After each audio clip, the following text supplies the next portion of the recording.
ako before and at the same time, maitim po. Then, hindi po siya yung kayumangge. Maitim po talaga. And uneven yung skin tone. And at the same time, mataba po talaga kasi yung both side ko, mother side and father side, tabain po talaga. Chubby, malaki yung braso, then ang taba-taba po ng bilbel, yung mga meron kang baby fast pero hindi na baby, ang lalaki na. Before nga, naalala ko nung high school ako, tawag nila sa akin yung pigrolak. Kasi binubully ako sa class dahil nga ang taba ko. So, syempre, it hurts. Kasi deep inside, parang ako yung tipo ng tao na, o sige, okay lang yan. Ano, kung makikipagbiruan na lang ako, kaysa naman mapikon ako. But then again, deep inside, I was thinking, paano nga ba ako papayat? Paano nga ba ako maglulus ng weight? Paano ba okay yung skin complexion ko? Kasi it really hurts inside. At the end of the day, bakit sila kaputi? Ba't sila payat?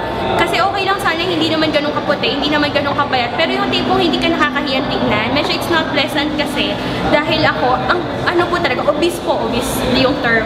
Yung weight ko, hindi proportion din sa height ko back then. Nung na-introduce po sa akin tong Royal, sabi ko mukhang okay yung Gluta capsule. Kasi parang ito na yung yes, ito na yung hinihintay ko, ito na yata yung sagot sa matagal ko ng problema na maging okay yung skin. And at the same time, in terms of my health. Kasi upon researching, nakita ko din, na-share sa akin na marami palang benefits ang Gluta. Then at the same time, nakita ko din po yung fiber rich. For colon cleansing siya. Tapos tinry ko po yun kasi napag-alaman ko na it will also help you to lose weight.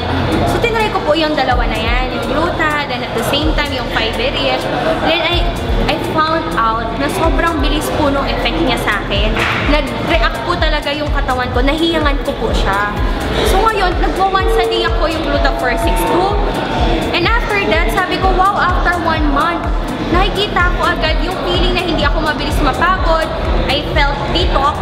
And at the same time, nakikita ko na yung result niya na nag-enhance po talaga siya sa skin. After a month. That was the time na nakita ko po talaga, sobrang hiyang pala ako sa mga product ng Royal. Siyempre, diba, gusto ko nga din talaga mag-lose ng weight. Ang nangyayari po kasi sa fiber rich, after using that one, nafe-feel ko po, nabusog na ako. Nagiging flat po yung tummy ko, nawawala po yung mga bilbil ko na dati problema ko talaga. Sabi po nila sa mga renew, anong ginawa mo? Ba't ang payat-payat mo na? Anong ginawa mo? Bakit ganyan ka na ngayon? Before naman, hindi. Ikaw ba yan? Sabi ko, meron ako mga tinatry na products ngayon. Narinig mo na ba yung Royal? Kasi very effective siya sa akin. Try mo lang, baka effective din sa'yo. Kasi po, ang ganda eh. Yung pong personal achievement mo, yung enhance mo yung sarili mo, nakakatuwa po siya. Kasi for the longest time, tabain talaga ako at sama itim ako. Pero ngayon po, no, nagulat sila, sino ka ba? Kala nila before, nagbibiro lang ako sa mga picture ko. Kasi diba may mga ganyan, reunion, o yung pong connection, yung Facebook. Akala nila pinaphotoshop ko lang.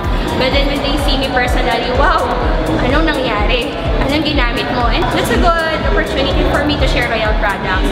If it helped me, definitely it will help them also.